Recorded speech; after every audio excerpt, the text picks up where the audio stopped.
People said Mockingjay would wreck me, but were they wrong?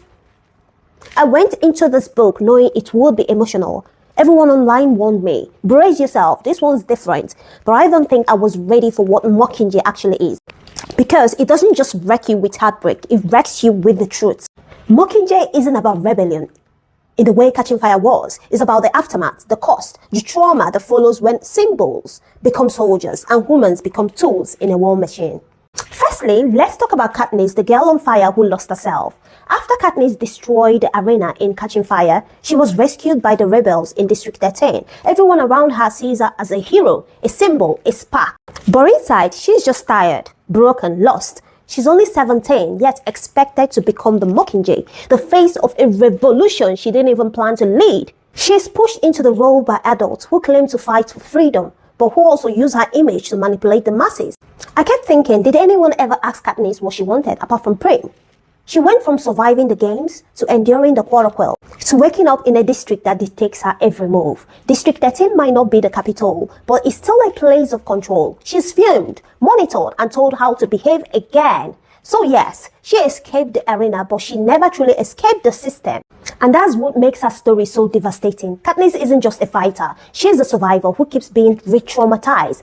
Her difference in the games made her a symbol of hope, but that hope came at the cost of her identity. Secondly, let's talk about Peeta, the weapon of love turned against itself. He's only 17, maybe 18 by the end, and he has endured as much suffering as any adult soldier. He lost his leg in the Hunger Games, nearly died, and was forced back into the quarrel with a prosthesis. Then he's captured by Snow, and what follows is one of the most horrifying parts of Mockingjay. His mind is hijacked, his memories are chemically altered to make him hate the one person he loved most, Katniss. Think about that. The Capitol doesn't just torture his body, they rewrite his truth. Memory is what defines us, is our connection to love, to pain, to meaning. To take that away is to raise a person's soul. Peeta's story shows the purest form of psychological warfare, not just breaking a person, but turning them into a weapon. And when he comes back, he's not the same. Watching him fight between the real and not real is heartbreaking.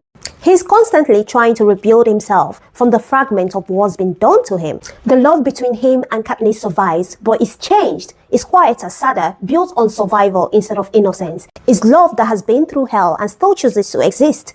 That's why Mockingjay hurts so much, because Peeta and Katniss aren't the same people we met at the Ripping. They are the living ghosts of what war does to humanity. Thirdly, Finnick, a smile that hid a lifetime of suffering. He's charming, kind-hearted, and utterly tragic. He's one of those characters who seem golden on the outside, adored, beautiful, confident, but you slowly realize he's been living through his own private nightmare.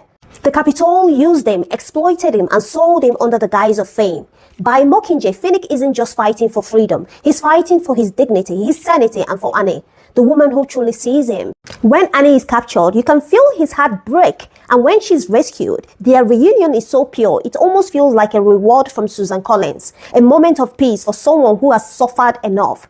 They get married, and for a moment we allow ourselves to believe maybe Mockingjay will give us one happy ending. But he doesn't. Finnick dies during the mission to assassinate Snow, killed brutally by lizard moth. It's sudden, merciless, and unfair. After everything he has endured, after finally finding love again, his death hits like a slap. It's Collins' reminder that war doesn't care who deserves to live, it only takes. Finnick's story wrecked me because it exposed how even the kindest, gentlest souls are casualty in a system built on power and fear. Fourthly, Prim, sweet, selfless Prim, the spark of the story. Katniss volunteered to save her. Everything that happened in this trilogy started because of her love for her sister. Prim is the one who still believes in healing. When Peeta returns broken and confused, she's the one who suggests ways to help reverse his condition. She is hope personified, calm, clever, kind, which is what makes her death unbearable. Prim is killed in an explosion while trying to save Capitol's children, a horrific act of violence disguised as compassion. In that single moment, the line between good and evil collapses. Katniss realizes that Coin, the supposed savior, is no different from Snow. Both use innocent lives as pawns. Prim's death is the cruelest twist of all. It's not just tragic, it's poetic in its horror. The world that began to protect her ends up destroying her.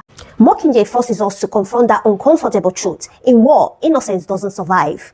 Let's talk about Coin, Snow, and the illusion of victory. By the end, Katniss is hollow. She's lost too much. Her home, her sister, her sense of purpose. And when Coin suggests another Hunger Games, this time using Capitol's children, that's when it hits you. This revolution isn't about justice, it's about revenge. The Capitol's cruelty has simply changed hands. The system remains, just under a new name. That's why Katniss' choice to kill Coin is so powerful. It's not just about vengeance, it's her final act of clarity. She refuses to let the cycle continue. She refuses to let another generation be destroyed by the same poison that took hers. And in that moment, you realize maybe there are no winners. Maybe all revolution leaves scars that never fully heal. The ending of Mockingjay is quiet, hauntingly quiet. Katniss returns home, and the girl who once defied the Capitol is now just trying to survive her memories. Peeta is there too, both of them fragile, both of them forever changed. They built a life together, not out of joy, but out of shared understanding of pain. It's not a fairy tale ending, but it's real. And maybe that's what Suzanne Collins wanted us to feel, that survival is its own courage. Because after witnessing so much loss, healing isn't loud or cinematic, it's slow, it's quiet. It's waking up and deciding to keep going, even when the world feels empty. So did Mockingjay wreck me? Yes, completely. But not just because of deaths. Not just because of Finnick or Prem or the tragedy of Peeta and Katniss. It wrecked me because it felt real. It's not a story about good versus evil. It's about people, about trauma, manipulation, and the cost of survival. It forces you to see that sometimes there are no heroes, only survivors trying to live with the aftermath. Mockingjay wrecked me because it stripped away every illusion of glory and left only truth, that even when the war ends, the pain doesn't. And yet, through all that pain, Katniss and Peeta still choose to live, to plant flowers, to build something new. Maybe that's what makes Mockingjay so powerful. It doesn't give us peace, it gives us honesty. And sometimes that's what truly wrecks you. Thank you for watching, and may the odds be ever in your favor. Please hit the like button and subscribe to my channel, and see you next time.